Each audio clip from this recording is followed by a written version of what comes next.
আর radio টিভিতে অসত্য প্রচার এবং বাগাড়ম্বরই এদের একমাত্র পুঁজি। দেশের এই চরম দুর্দিনে দেশপ্রেমিক জাতীয়তাবাদী শক্তি এবং ইসলামী আন্দোলনরত দলগুলো সহ গোটা জাতিকে আহ্বান জানাই, ঈমান হেফাজত এবং দেশের স্বাধীনতা রক্ষার জন্য সকল প্রকার ভেদাভেদ ভুলে যান। সেই সাথে দলীয় সংকীর্ণতার ঊর্ধ্বে উঠুন। আভ্যন্তরীণ কোন্দল থাকলে মিটিয়ে ফেলুন। একমাত্র মুসলমান পরিচয়ে কাঁধে কাঁধ মিলিয়ে দাঁড়ান। আর ঐক্যবদ্ধ হয়ে কোরআন প্রতিষ্ঠার আন্দোলনে ঝাঁপিয়ে পড়ুন।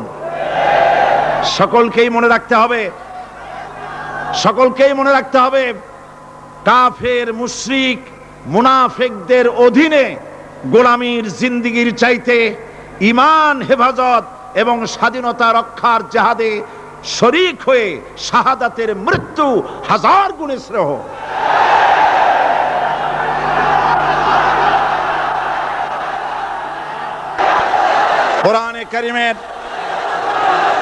কোরআনে কারীমের তাফসীর শুরু করার আগে সাংবাদিকদের জন্য আমি এই কথাগুলি বললাম, যেহেতু রাত বেশি হলে তারা কথাগুলি পত্রিকায় দিতে পারবে না, সেই জন্য পুরা নিউজ বলার আগে হেডলাইনগুলি জানাই দিলাম।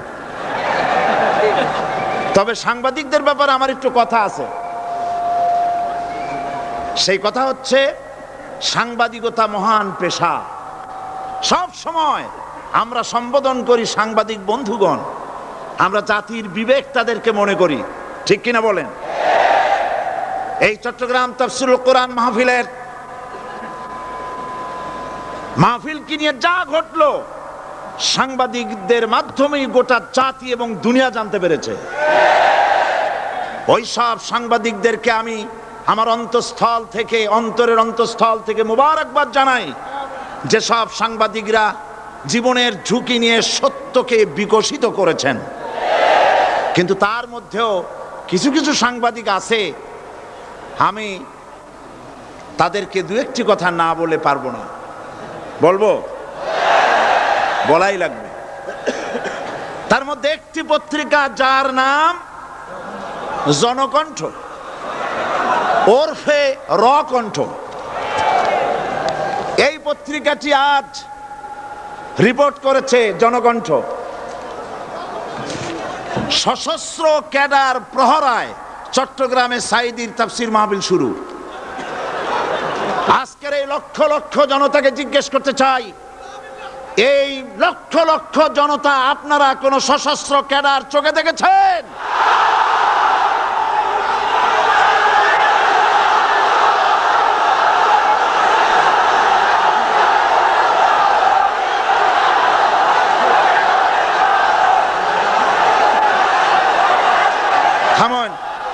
থামেন। আমার করুণা হয়, ওই সব লোকের জন্য করুণা হয়। রাসূলুল্লাহকে চোখে দেখে আবু জাহেল যেমন বিশ্বাস করতে পারে নাই, এই শ্রেণীর লোকেরা এত বড় মাহফিল দেখেও কলিজায় জাহান্নামের ভয় আসে নাই।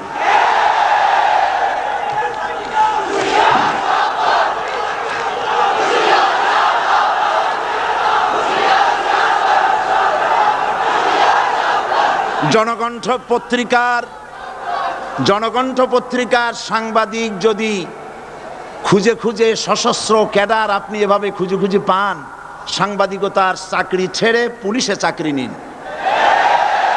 আপনার দ্বারা অন্তত পুলিশ বাহিনী উপকার পাবে। এত বড় মিথ্যে কথা লিখবেন না, আপনাকেও মরতে হবে এবং আল্লাহর কাছে আপনাকেও জবাবদিহি করতে হবে। এবার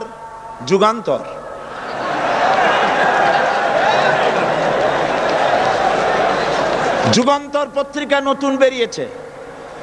যুগান্তরকে দেশবাসী বস্তুনিষ্ঠ সংবাদ পরিবেশন করবে বলেই আশা করে।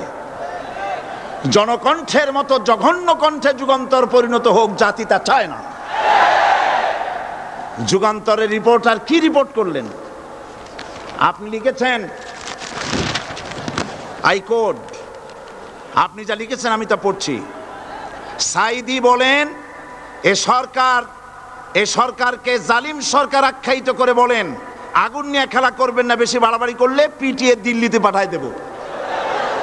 এই লক্ষ জনতা সাক্ষী দেন, সরকারকে পিটাইয়া দিল্লি পাঠাবে, এই কথা আমি বলেছি।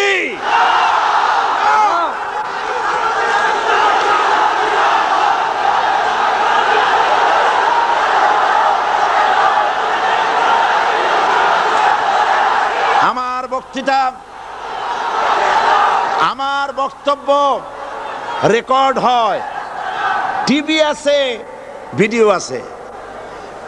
আপনি এই লক্ষ লক্ষ মানুষ আপনাকে মিথ্যাবাদী মনে করবে যে আপনি একটা মিথ্যা কথা লিখছেন, কিন্তু গোটা জাতির কাছে যুগান্তর গিয়ে আমাকে আপনি কি বানালেন? 40 বছর এই রাস্তায় কথা বলি, কোরআনের কথা বলি, 40 বছর এই রকমের হালকা কথা, সরকার পিটায় দিল্লি পাঠাবো এই রকমের পোলাপানের মতো কথা যদি আমি বলতাম, তাহলে কি মানুষ আসতো আমার মাহফিলে? এই যুগান্তর পত্রিকা আমার বগুড়ার বক্তৃতাকে বিকৃত করেছে। বগুড়ায় আমি কি বলেছিলাম আজকে সে কথা আপনাদের জানা দরকার। সরকারের সোনার ছেলেরা আমাকে বলেছে আমি স্বাধীনতা বক্তব্য রাখি, স্বাধীনতা বিরোধী বক্তব্য রাখি। বগুড়ায় তার প্রমাণ করেছি। বগুড়ায় আমি কি বলেছি? বগুড়ায় আমি বক্তব্য রাখতে গিয়ে বললাম, বর্তমান প্রধানমন্ত্রী, আমি যা বলি আমার তা মনে থাকে এবং রেকর্ড আছে, হাজার হাজার মানুষের সামনে বলেছি। কোন পত্রিকা এরকমের বেকায়দা রিপোর্ট করে না যেমন আজকে আপনি করেছেন, পিটাইয়া দিল্লি পাঠাবো। কি আর কেউ করেছে রিপোর্ট? সেখানে আমি বলেছি 4 দলের মহাসমাবেশগুলি দেখে প্রধানমন্ত্রীর মাথা খারাপ হয়ে গেছে। আর মাথা খারাপ হইতেই পারে, যেহেতু ফ্যামিলি অ্যাফেয়ার্স যদি খারাপ থাকে মাথা গরম থাকে। আমি সেখানে বলেছি প্রধানমন্ত্রী তিনি বলেছেন 4 দল একত্রিত হয়ে বাংলাদেশটারে পাকিস্তান বানাবে। দেখছেন না পত্রিকায়? আমি বলেছি দেখেন, একটা দেশের প্রধানমন্ত্রী মিথ্যা কথা বলেন, আমি এই রকমের কথা বলবো না, তবে উনি যা বলেন তা কিন্তু সত্য নয়। মিথ্যাবাদী আমি বলতে পারি না, বলবোই না, তবে যা বলেন তা সত্য নয়। আস্তে করে বলছি। উনি বলছেন দেশটারে পাকিস্তান বানাবে 4 দল। আমি বললাম বিগত 21 বছর যারা দেশ চালাইছে তারাই তো 4 দলের মধ্যে আছে না নাই? পাকিস্তান বানাইছে তারা? আচ্ছা আপনারা বলেন পাকিস্তান কাছে না হিন্দুস্তান কাছে? আমি বলেছি যদি বাংলাদেশকে কেউ পাকিস্তান বানাতে চায় তাহলে সর্বপ্রথম কাশ্মীর পাকিস্তান হতে হবে, তারপরে হিন্দুস্তানকে পাকিস্তান হতে হবে। এটা যেমন সম্ভব নয়, কিয়ামত পর্যন্ত বাংলাদেশ পাকিস্তান হওয়া সম্ভব নয়। আমার এই স্পষ্ট বক্তৃতার হাজারো রেকর্ড আছে বগুড়ায়, কেউ ধরনের বাজে রিপোর্ট করেনি। যুগান্তর লিখেছে, সাইদি বলেছে কাশ্মীর পাকিস্তান হইলেই বাংলাদেশ পাকিস্তান হয়ে যাবে। আমি ওই দিন ঢাকায় এসেই যুগান্তর পত্রিকার চিফ রিপোর্টারকে টেলিফোন করে বলেছি আপনি একটা ভুল রিপোর্ট আপনার সাংবাদিক করেছে বগুড়া থেকে, জাতি বিভ্রান্ত হবে। আমি একটা প্রতিবাদ পাঠালাম, অনুগ্রহ করে আমার প্রতিবাদ ছেপে দিবেন। ওনরা সাংবাদিকতার প্রতি মর্যাদা দিতে গিয়ে আমার এই বক্তব্যটা ছাপেন নাই। তার মানে হলো আমার বিরুদ্ধে যদি কেউ কথা বলে হুবহু ছাপা হবে, আর আমি যদি সেলফ ডিফেন্স দিতে চাই বস্তুনিষ্ঠভাবে আমাকে কভারেজ দেওয়া হবে না। এটাই হলো তাদের সবচাইতে আমার প্রতি ক্ষোভ। এবং তারা চায় আমাকে জনগণ থেকে বিচ্ছিন্ন করতে, কিন্তু জনগণ থেকে আমাকে বিচ্ছিন্ন করা যাবে না। কারণ আমার আকর্ষণে মানুষ আসে না, আকর্ষণ হলো আল্লাহর কোরআন। জনগণকে বিচ্ছিন্ন করা যাবে না।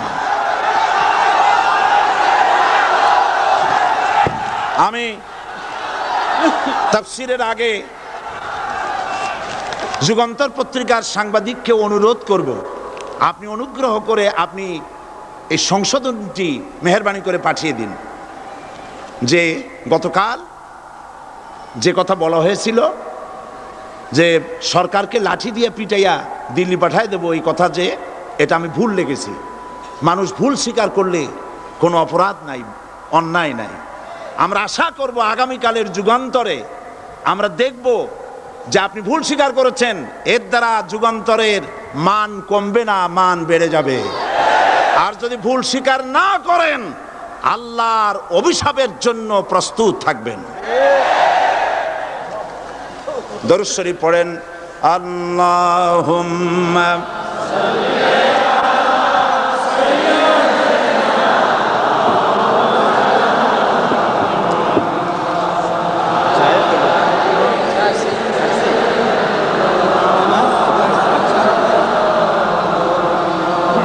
আল্লাহুম্মা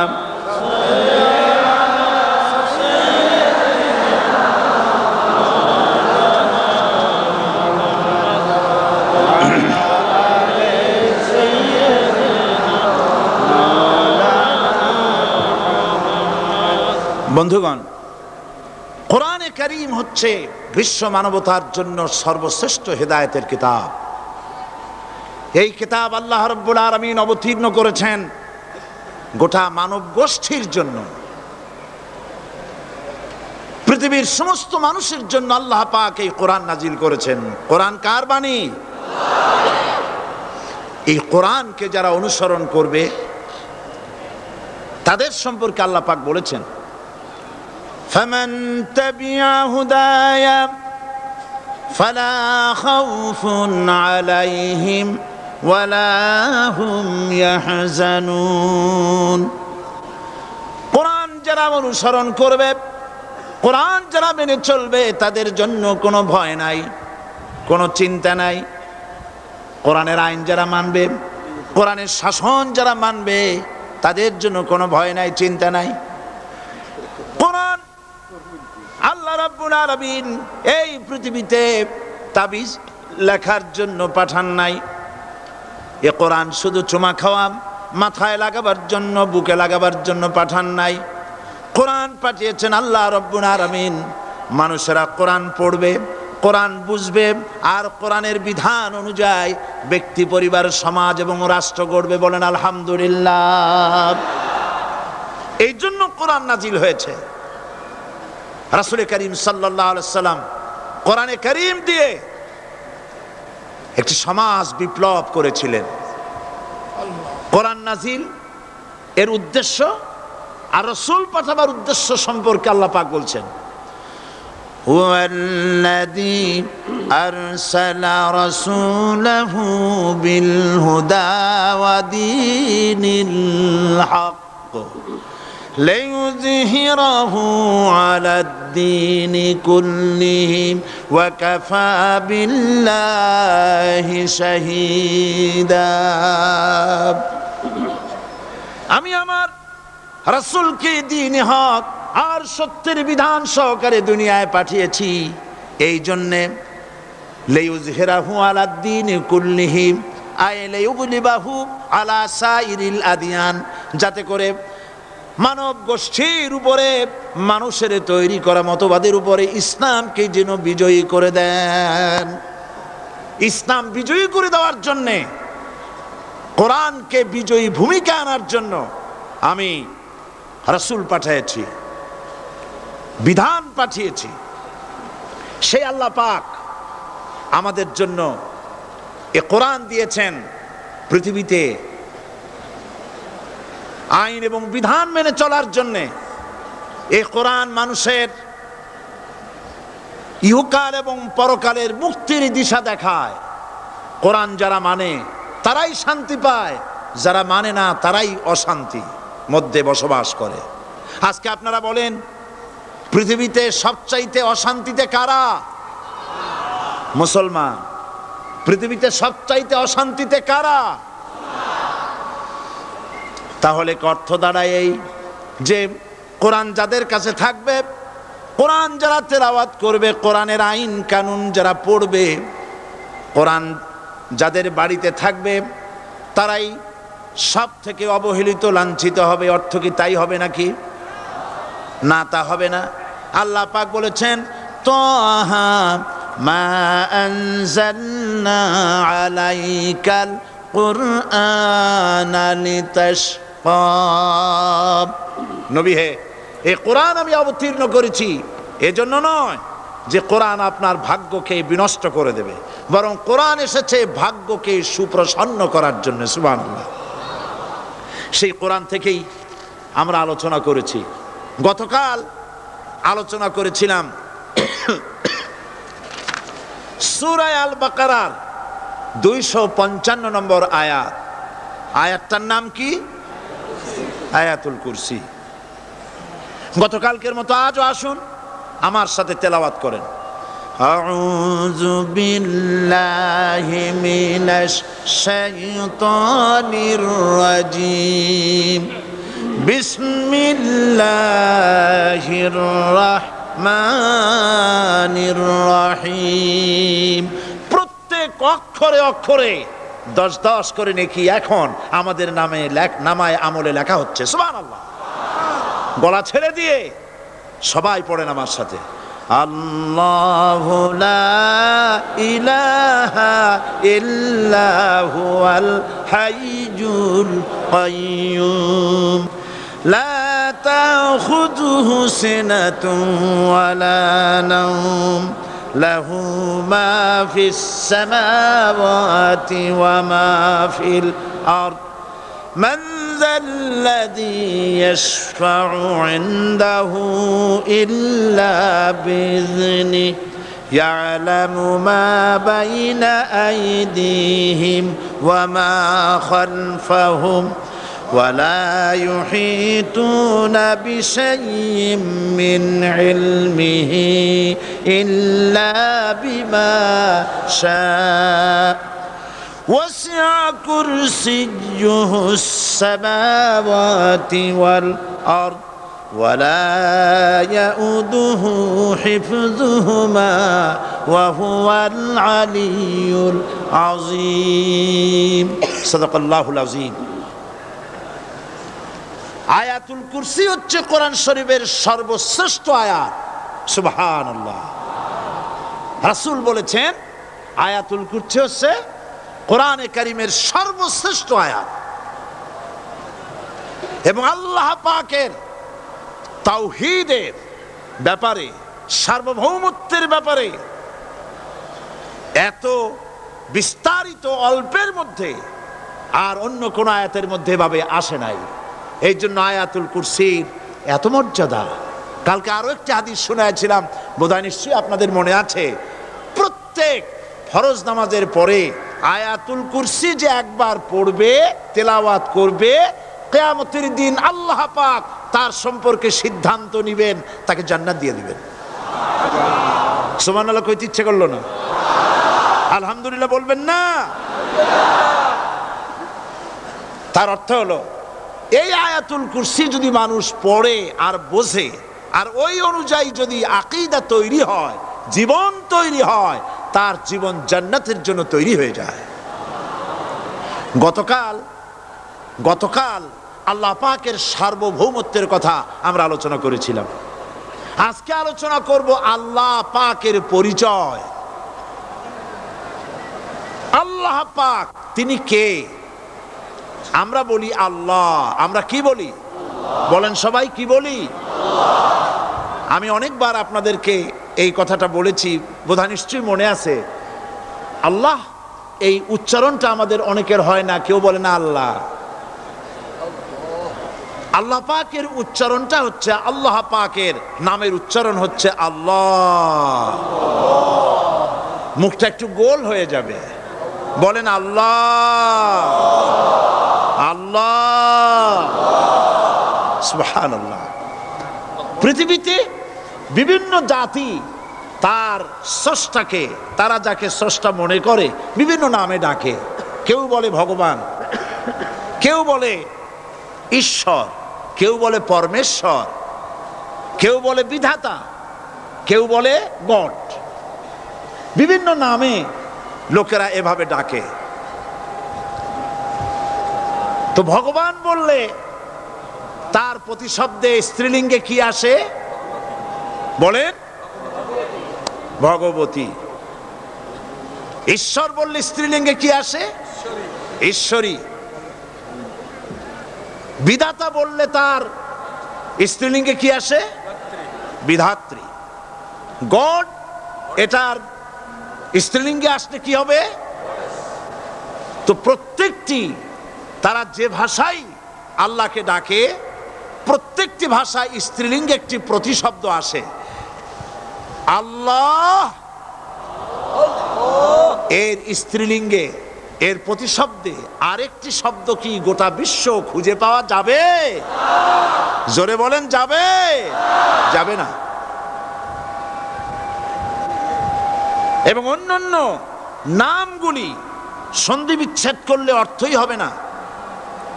গড, এটাকে যদি উল্টায়া বলা হয় তাহলে কি হয়ে যাবে? এবার দেখুন, আল্লাহ এই নাম, আল্লাহর পরিচয় কি? যদি বলা হয় যে আল্লাহর পরিচয় কি, শুধু আল্লাহ দিয়ে আল্লাহকে চেনা যাবে, আল্লাহকে চেনা যাবে। আল্লাহ রাব্বুল আলামিন বলছেন, আল্লাহু লা ইলাহা ইল্লা হুয়াল হাইয়ুল কাইয়্যুম। আল্লাহ হচ্ছেন তিনি যিনি ছাড়া কোনো ইলাহ নাই, মাবুদ নাই, উপাস্য নাই। সুবহানাল্লাহ। এখন আল্লাহর যদি প্রথম একটা অক্ষর আলিফ ছেড়ে দেওয়া হয় তাহলে থাকবে কি? লিল্লাহ। এই লিল্লাহ দিয়েও কেউ যদি আল্লাহর পরিচয় পেতে চায় তাহলে পেয়ে যাবে। আল্লাহ রাব্বুল আলামিন কোরআনে কারীমের ভিতরে শুধু লিল্লাহ দিয়েও আল্লাহকে চেনার ব্যবস্থা করেছেন। লিল্লাহি মা ফিস সামাওয়াতি ওয়া মা ফিল আরদ। আকাশ এবং জমিনের সার্বভৌমত্বের একচ্ছত্র মালিকানা কার? আল্লাহ পাকের। এখন লিল্লাহ থেকে একটা লাম ছেড়ে দেন, কি থাকবে? লাহু। এই লাহু দিয়েও আল্লাহর পরিচয় পাওয়া যাবে, যাবে না? কোরআন বলছে, লাহু মাকালিদুস সামাওয়াতি ওয়াল আরদি ইউবসিতুর রিজকা লিমান ইয়াশা। আকাশ এবং জমিনের রিজকের চাবিকাঠি আল্লাহ পাকের কাছে, যারে খুশি তিনি পর্যাপ্ত রিজেক তিনি দান করেন। সুবহানাল্লাহ। এবার লাহুর লাম ছেড়ে দেন, থাকবে কি? একটা অক্ষর। এই একটি অক্ষর দিয়ে আল্লাহ পাকের চেনা যাবে। ইন্নাহু হুয়াল গফুরুর রহিম। তিনি হচ্ছেন মহা ক্ষমাশীল, দয়াবান। আল্লাহর পরিচয় আল্লাহকে দিয়েই জানা যায়। আল্লাহর পরিচয় হচ্ছে তিনি এই আকাশ সৃষ্টি করেছেন, এই জমিন সৃষ্টি করেছেন, মানব গোষ্ঠীকে সৃষ্টি করেছেন। আকাশের স্রষ্টাকে, জমিনের স্রষ্টাকে, মানুষের স্রষ্টাকে আল্লাহ পাক। দেখুন, আল্লাহ পাক আকাশের স্রষ্টা, জমিনের স্রষ্টা, মানুষের স্রষ্টা। এই কথাকে ভুলিয়ে দেওয়ার জন্যে, এই কথাটিকে ভুলিয়ে দেওয়ার জন্য আল্লাহকে অস্বীকার করছে এক শ্রেণীর লোকেরা। তারা বলছে দেয়ার ইজ নো গড, স্রষ্টা বলতে কেউ নাই, আনসিন ইজ নাথিং। মাশাআল্লাহ, আমাদের মঞ্চে এ চট্টগ্রামের গৌরব বিএনপির কেন্দ্রীয় নেতা জনাব সালাউদ্দিন কাদের চৌধুরী সাহেব এসেছেন। আলহামদুলিল্লাহ। আল্লাহ পাক সকলকে কোরআন বোঝার তৌফিক দান করুন, বলি আমিন। আল্লাহ পাক কোরআনকে বোঝার জন্য, আল্লাহকে চেনার জন্য ব্যবস্থা করেছেন। ওরা বলছে কি আনসিন ইজ নাথিং, যা দেখা যায় না সেটা কিছুই না, সেটা বিশ্বাস করি না। তো আল্লাহর যখন রং নাই, গন্ধ নাই, তাকে বিশ্বাস করি কেমনে? বলেন নাউজুবিল্লাহি মিন যালিক। আরে ভাই, তোমরা তো এমন বহু জিনিস আছে যা না দেখে বিশ্বাস করো। আপনারা কি বাতাস দেখেছেন? বিশ্বাস করেন কিনা? বিশ্বাস করেন কিনা? আপনারা কি ইথার দেখেছেন? বিশ্বাস করেন কিনা? ফুলের গন্ধ দেখেছেন? কিন্তু বিশ্বাস করেন কিনা? মাধ্যাকর্ষণ শক্তি, ল অফ গ্র্যাভিটেশন আপনারা চোখে দেখেছেন? বিশ্বাস করেন কিনা? অনেক জিনিস এমন আছে যা আমরা চোখে দেখি না কিন্তু বিশ্বাস করি। হযরত ইমাম আবু হানিফা রাহমাতুল্লাহ আলাইহির সাথে এক নাস্তিকের বহস হবে। স্থান এবং তারিখ নির্ধারণ করা হলো। ইমাম সাহেব দেরি করে আসলেন। নাস্তিক বলছে, আমি আপনার সঙ্গে কোনো বিতর্কে যেতে চাই না, কারণ আপনি ওয়াদা রক্ষা করতে পারেন নাই, নির্ধারিত সময় অন্তত 3 ঘন্টা পরে এসেছেন। তিনি বললেন, আমি কেন দেরি করলাম সেটা তো তুমি জিজ্ঞেস করবে। আচ্ছা বলেন কেন দেরি করেছেন? তিনি বললেন, দেখো এই জায়গায় আসার পথে একটা নদী বেঁধেছিল, তো আমি আসবো কি করে? আমার কাছে পারাপারের কোনো বন্দোবস্ত ছিল না। এক পর্যায়ে হতাশ হয়ে গেলাম, আমার বোধহয় যাওয়াই হবে না। শেষ পর্যন্ত আমি দেখতে পেলাম হঠাৎ করে আমার পাশে একটা ফলের বীজ পড়লো, তা দিয়ে একটা গাছ অঙ্কুরিত হলো। দেখটি না তা গাছটা একটা ময়ূর হয়ে পরিণত হয়ে গেল। কই থেকে একটা করাতে সে গাছটা কেটে ফেলে দিল। ফটাফট কতগুলি তক্তা বেরিয়ে আসলো, কোথার থেকে একটা হাতুড়ি আর কতগুলি লোহা এসে ঠাস ঠাস করে বাড়ি লেগে একটা কিস্তি তৈরি হয়ে গেল। কিস্তিটার ধাপায় পড়লো নদীতে, আমি লাফ দিয়ে উঠলাম, তাই পার হয়ে আসতে যা দেরি হলো। নাস্তিক বলছে, আপনার সাথে আমি জানছিলাম যে আপনি অত্যন্ত বুদ্ধিমান মানুষ, কিন্তু যে ঘটনা শুনাইলেন আপনার স্ক্রু একটাও টাইট আছে বলে মনে হয় না, আপনার সাথে আর কোনো বহস নয়। তিনি বললেন, কেন? কয় বহস না, আপনি বলছেন যে এইরকম একটা গাছ চারা হয়ে গেল, সাথে সাথে বিনা মিস্ত্রিতে গাছটা কাটলো, তারপর এইটা দিয়ে তক্তা হলো, লোহা আসলো, হাতুড়ি হইলো, বিনা মিস্ত্রিতে কিস্তি তৈরি হয়ে গেল, নৌকা এটা পড়লো নদীতে, আর বিনা মাঝিতে আপনি পার হয়ে আসলেন। এটা কি আদৌ সম্ভব? ইমাম আবু হানিফা রাহমাতুল্লাহ আলাইহি বলছেন, তোমার সাথে আমি কোনো কিতাব দিয়ে ঝগড়া করব না, কোনো কিতাব দিয়ে আমি তোমার সাথে বহস করব না। এই একটি দৃষ্টান্ত তোমার জন্য যথেষ্ট। একটা মিস্ত্রি ছাড়া যদি একটা কিস্তি তৈরি না হতে পারে, একটা গাছ কেটে তক্তা যদি না হতে পারে, এই বিশাল আকাশ, এই বিশাল জমিন, আর তোমার মতো এরকম একটা সুন্দর মানুষ বিনা মিস্ত্রিতে বিনা স্রষ্টায় তৈরি হলো কেমনে? এক কথায় নাস্তিক বলছে, আমার জীবনের ভুল ধরা পড়লো। নাস্তিক বলছে, জীবনের ভুল ধরা পড়েছে, আমি মুসলমান হয়ে গেলাম। লা ইলাহা ইল্লাল্লাহু মুহাম্মাদুর রাসূলুল্লাহ। জোরে পড়েন, লা ইলাহা লা ইলাহা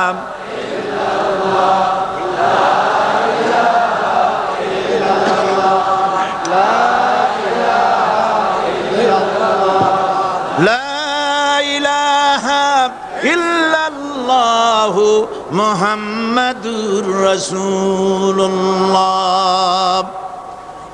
প্রিয় কোরআন পাগল ভাই সব, মাহফিল কর্তৃপক্ষ আমাকে স্লিপ দিয়েছে, প্রচন্ড চাপ সৃষ্টি হয়েছে চতুর্দিকের রাস্তায়, মানুষ বসার জায়গা পাচ্ছে না, দাঁড়াবারও জায়গা নাই। আমরা তো এই মাঠ টেনে লম্বা করতে পারবো না, তবে আপনারা একটু চেপে বসলে বোধহয় ভালো হয়। আপনারা কি রাগ করবেন নাকি? তাহলে বসা অবস্থায় দাঁড়াবেন না মোটেই? বসা অবস্থায় সামনের দিকে একটু এগিয়ে আসা যায় কিনা?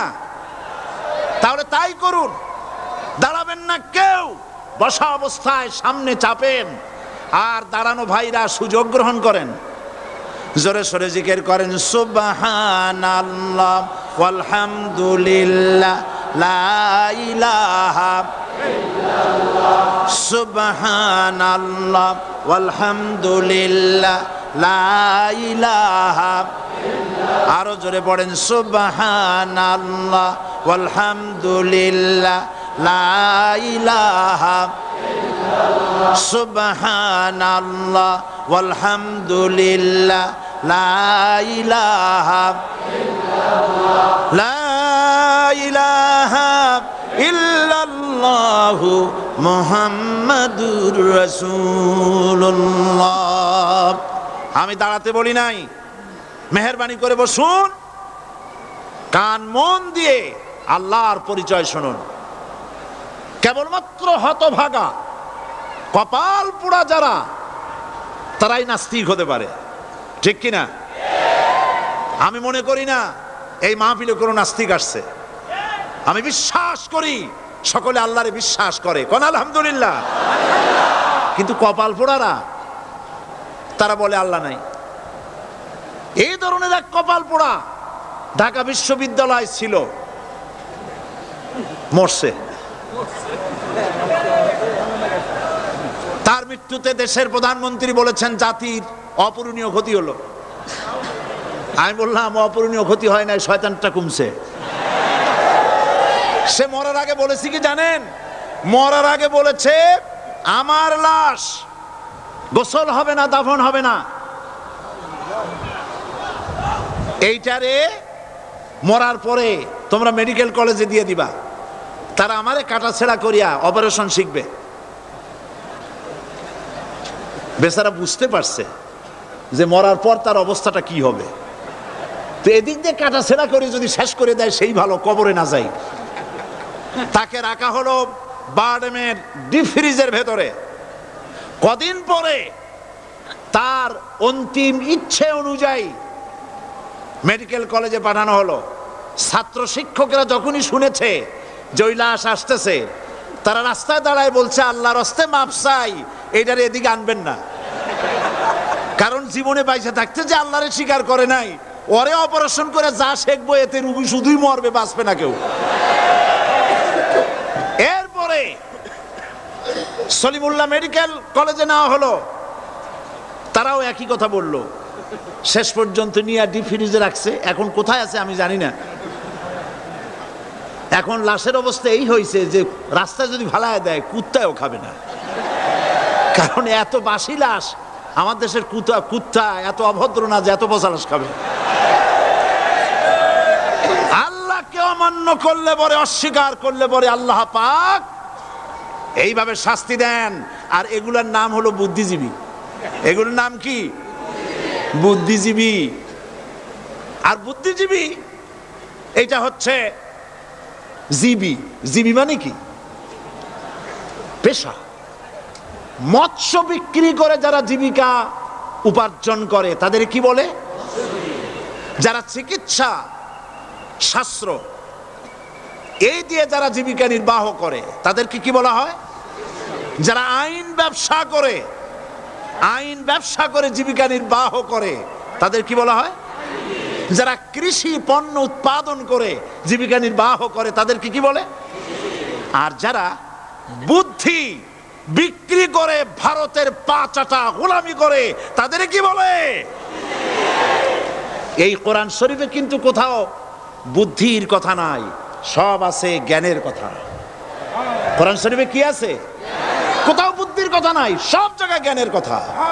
কোরআন শরীফে কি কথা আছে হে আল্লাহ তুমি আমার বুদ্ধি বাড়ায় দাও? আছে? কোরআন শরীফে আল্লাহ রাব্বুল আলামিন শিখায় দিয়েছেন, বলো রব্বি জিদনি ইলমা। পড়েন সবাই, রব্বি জিদনি ইলমা। হায় আল্লাহ তুমি আমার বুদ্ধি বাড়াও। নাকি তুমি আমার কি বাড়াও? আমার জ্ঞান বাড়াও। ওয়াল্লাযীনা উতুল ইলমা দারাজাত। আল্লাহ পাক বলছেন যাকে আমি জ্ঞান দান করছি তার মর্যাদা বৃদ্ধি করে দিয়েছি। সুবহানাল্লাহ। জ্ঞানের মর্যাদা বেশি। বুদ্ধি, পৃথিবীতে শ্রেষ্ঠ বুদ্ধিজীবী হচ্ছে বুদ্ধিজীবীদের নেতা, বুদ্ধিজীবীদের সর্দার, যে তার নাম কি জানেন? শয়তান। বড় বুদ্ধিজীবীর নাম কি? শয়তান। দেখেন ওর বুদ্ধি। আর আদম আলাইহিস সালামকে আল্লাহ পাক কি দিয়েছিলেন? ইলম। কি দিয়েছিলেন? ওয়া আল্লামা আদামাল আসমা কুল্লাহা। আমি আদমকে কি দিছি? জ্ঞান দান করেছি। শয়তান হলো বুদ্ধিজীবী। ও বুদ্ধিজীবী করলো কি দেখেন, আল্লাহ পাক বললেন আদমকে সৃষ্টি করে উসজুদু লি আদামা, ফাসাজাদু ইল্লা, আল্লাহ রাব্বুল আলামিন উপস্থিত সকলকে হুকুম করলেন আমার আদমকে সেজদা দাও। সবাই সেজদা করলো না কে? মিস্টার ইবলিস সেজদা করলো না। আল্লাহ পাক প্রশ্ন করলেন, ইবলিস তুমি আমার হুকুম মানলে না কেন? কেন তুমি সেজদা করলে না?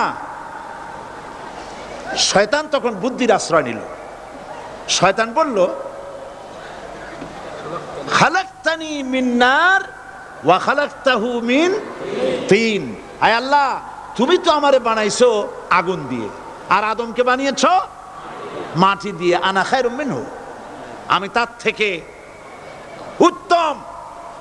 কারণ তুমি আমাকে একটা অবৈজ্ঞানিক আদেশ করেছো। মাটির গতি নিম্নমুখী আর আগুনের গতি ঊর্ধ্বমুখী।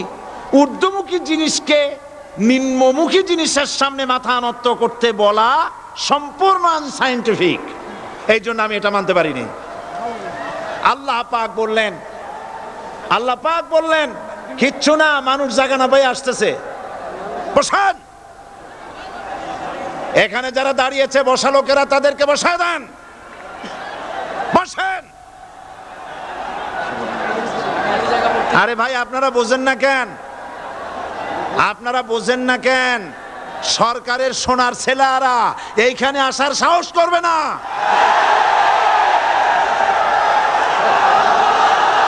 জায়গা পায় না।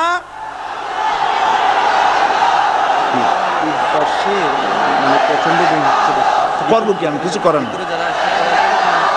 বসেন, থামেন।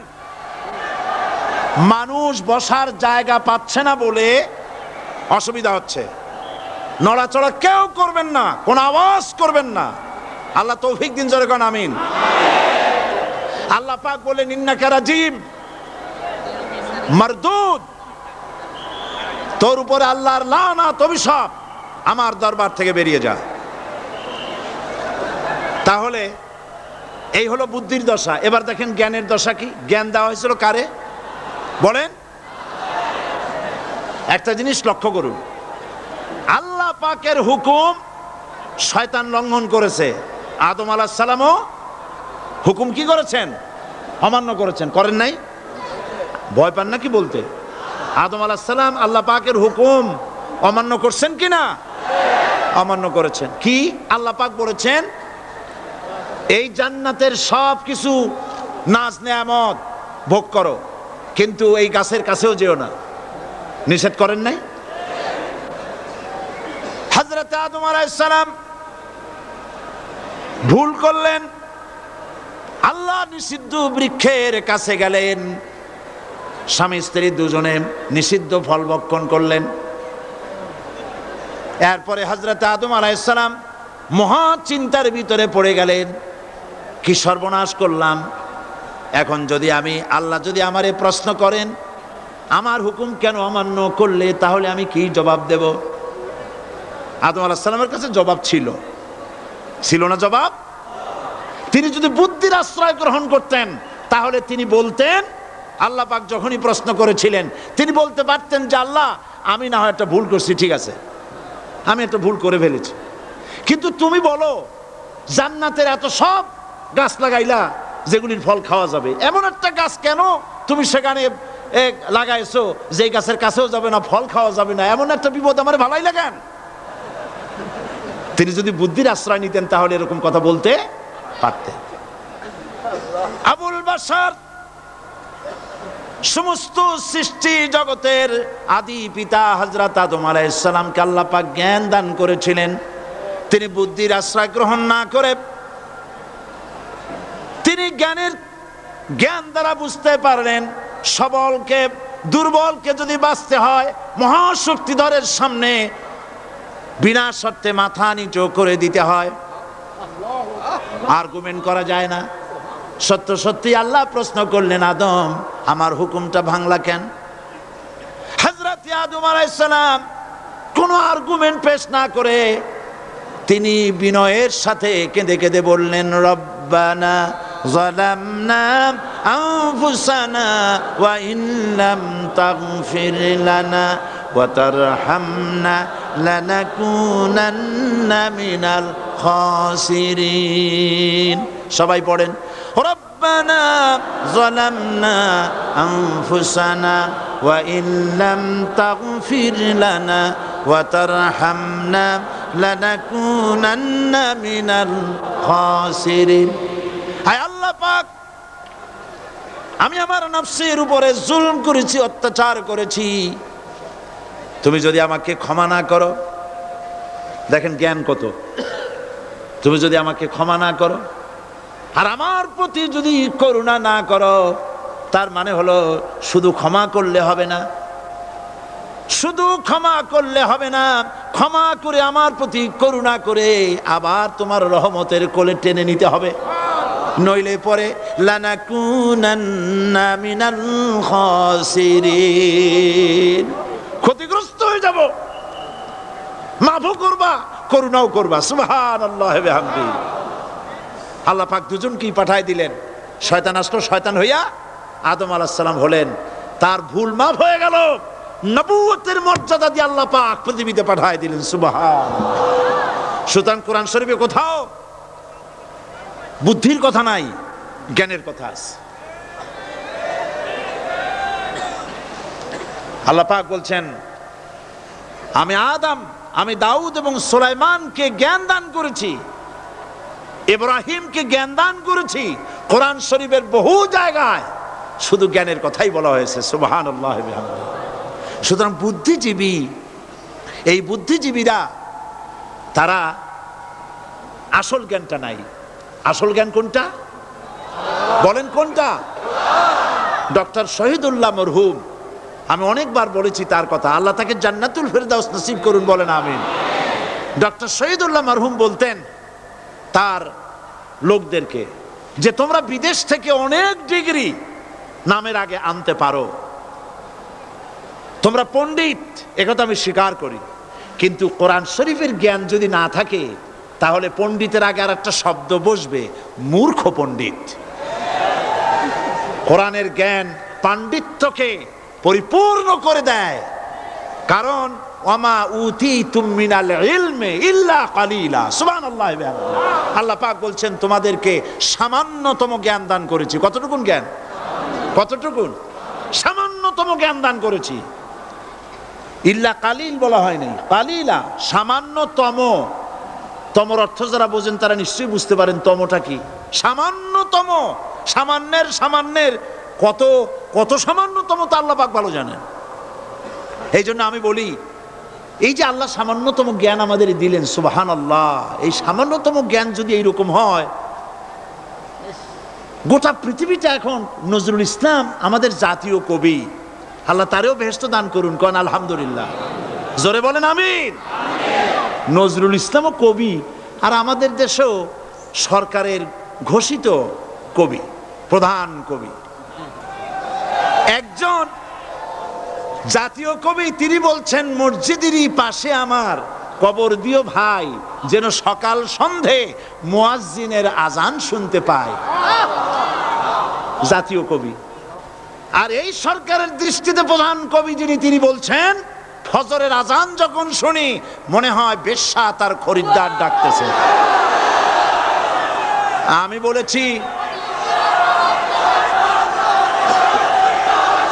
বলেছি এটা তো তুমি শুনবাই, কারণ ছাত্র জীবন থেকে ওই আওয়াজ শোনার যাদের অভ্যেস, বুড়া হইছে এখনো বেশ্যার আওয়াজ ছাড়ার কানে কিছুই আসে না। নাউজুবিল্লাহ, নাউজুবিল্লাহ, আল্লাহর লানত। বন্ধুগণ, মানুষ নাস্তিক হয় কখন? যখন তার কাছে আসল জ্ঞান থাকে না। কোরআন হচ্ছে আসল জ্ঞান। কাজী নজরুল ইসলাম বলেছেন, আজ থেকে কত বছর আগে, বিশ্ব নিখিল দেখবো আমি আপন হাতের মুঠায় পুরে। আজকে পৃথিবী আপনার মুঠায় আসছে না? উনি দেখে যান নাই, কিন্তু আসছে কিনা? আজকের পৃথিবীর নাম হয়েছে গ্লোবাল ভিলেজ। গোটা পৃথিবী এখন একটা পল্লী। আমেরিকার নির্বাচনের ফলাফল আমরা এখানে বসে দেখতেছি, দেখতেছেন কিনা? আমেরিকা একটা প্যাঁচ লাগিয়ে গেছে না? কালকে বলছি আমেরিকায় তো এরকমের বাংলাদেশি প্যাঁচ লাগা উচিত ছিল না, কিন্তু প্যাঁচটা লাগলো কেন? আমার মনে হয় যে আমাদের দেশের সরকার প্রধান বারবার যাওয়াতে এই রোগ ওখানেও সংক্রামিত হয়েছে।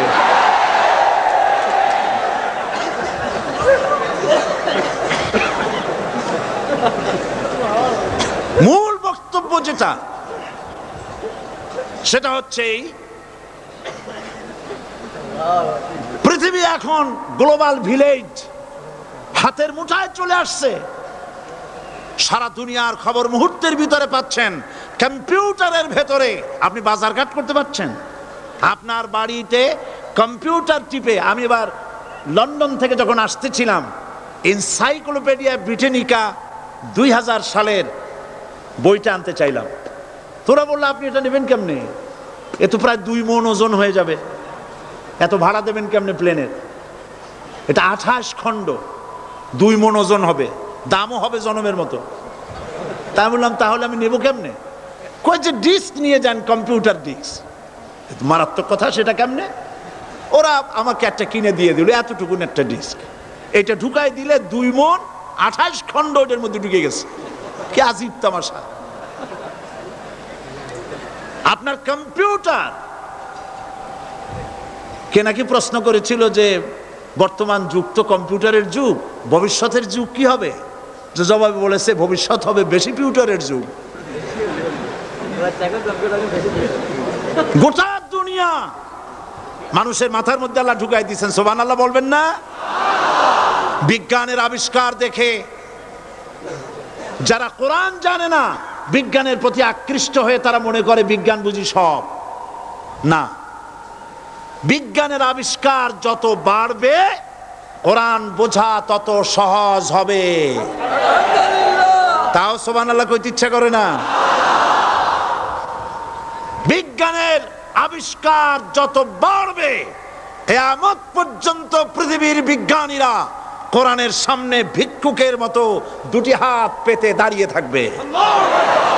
কারণ ইয়াসিন ওয়াল কোরআনিল হাকিম, এটা বিজ্ঞানময় কোরআন।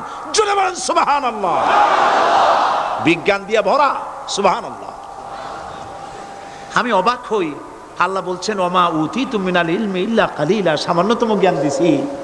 যখন আমি পাথফাইন্ডারের কথা শুনলাম, মঙ্গল গ্রহে গেছে 8 মাস সময় লাগলো, প্রতি মিনিটে 1600 মাইল গতিবেগে, প্রতি মিনিটে 1600 মাইল গতিবেগে 8 মাস পথ অতিক্রম করে মঙ্গল গ্রহে অবতীর্ণ করলো পাথফাইন্ডার।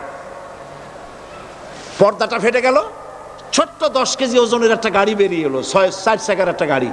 ওর মধ্যে পাওয়ারফুল ক্যামেরা আরো কি কি ছিল, সেটা ওখান থেকে ফটোগুলি ক্যাচ করছে আর ট্রান্সমিট করে দিচ্ছে নাসায়। সেখানে বিজ্ঞানীরা বসে দেখতেছে পৃথিবীর মাটি থেকে 49 কোটি কিলোমিটার দূরে মঙ্গল গ্রহের ছবি ওখান থেকে আসতেছে। এক পর্যায়ে বিজ্ঞানীরা তারা দেখতে পেল যে এই পাথফাইন্ডারটা চলতে গিয়ে একটা পাথরের সাথে ধাক্কা লেগে কাইট হয়ে পড়ে গেছে। এখন এটা কাইট হয়ে পড়ে গেছে, এখন তো তার ফাংশন বন্ধ হয়ে গেছে। বিজ্ঞানীরা মাটির পৃথিবীতে বসে কম্পিউটার মনিটরিং করে 49 কোটি কিলোমিটার দূরের কাইট হয়ে পড়ে যাওয়া পাথফাইন্ডারকে সোজা করে দিল। আমি চিন্তা করি, আল্লাহ পাক বলছেন ওমা উতিতু মিনাল ইলমি ইল্লা কালিলা, তোমাদের সামান্যতম জ্ঞান দিছি। এই যদি হয় সামান্যতম জ্ঞান, আমার আল্লাহর জ্ঞান কত বড়! এ হচ্ছে আমার আল্লাহ, সুবহানাল্লাহ বলেন। এই হচ্ছে আমার আল্লাহ।